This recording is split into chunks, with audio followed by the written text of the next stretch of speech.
أفلا يتدبرون القرآن ولو كان من عند غير الله لوجدوا فيه اختلافا كثيرا وإذا جاءهم أمر من الأمن أو الخوف أذاعوا به ولو ردوه إلى الرسول وإلى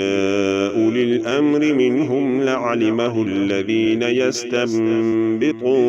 منهم ولولا فضل الله عليكم ورحمته لاتبعتم الشيطان إلا قليلا فقاتل في سبيل الله لا تكلف إلا نفسك وحرض المؤمنين